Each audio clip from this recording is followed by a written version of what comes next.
नमस्कार, सिद्धेश्वरी सहाय एस्ट्रो में आपका स्वागत है। नवरात्रि आ रही है, 2024 की चैत्र नवरात्रि में आप सबका स्वागत है। इस बार माँ कौन सी सवारी में आ रही हैं?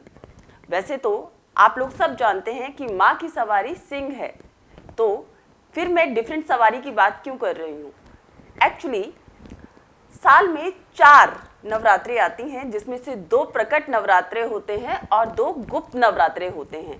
उन 2 गुप्त नवरात्रों का जो साधना करते हैं लोग, उन लोगों के लिए होते हैं और वो बहुत ही चुपचाप किए जाते हैं। जो प्रकट नवरात्रे होते हैं वो होते हैं चैत्र नवरात्रे एंड शारदीय नवरात्रे।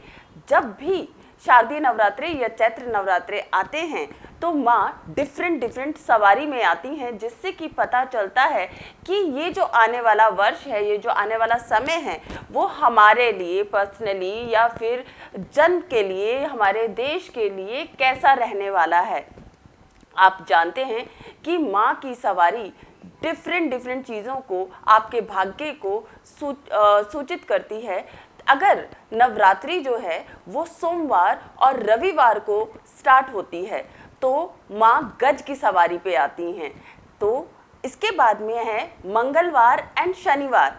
अगर शनिवार या मंगलवार से नवरात्रे शुरू होते हैं तो माँ की सवारी घोड़े की होती है, और अगर वीरवार या शुक्रवार को माँ की सवारी नवरात्रे शुरू होते हैं तो माँ डोली में आती हैं, और बुधवार के दिन पे यदि नवरात्रे शुरू हों तो माँ नाव पे आती हैं।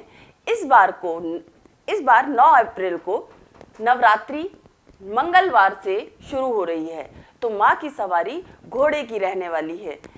आप जानते हैं घोड़े की सवारी एक्चुअली बोला जाता है जब माँ युद्ध पे निकलती हैं तो तब माँ घोड़े की सवारी पे आती हैं। तो इसका मतलब है ये जो आने वाला वर्ष है वो हम सब के लिए थोड़ा सा टफ होने वाला है, जहाँ पर कि हम सबको थोड़े से चैलेंजेस अपनी लाइफ में फेस करने पड़ सकते हैं।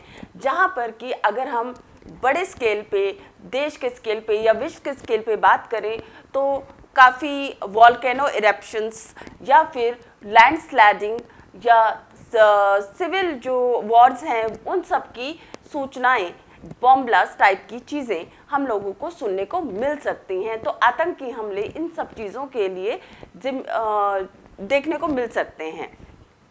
9 दिन माँ की जो पूजा होती है वो अलग अलग रूपों में होती है। इन दिनों में माँ का आशीर्वाद पाने के लिए अच्छे से माँ की पूजा करें, पूर्ण श्रद्धा भाव रखें और जितना हो सके अपने घर में ही माँ का प्रसाद बनाएं और स्वच्छता का भी ध्यान रखें।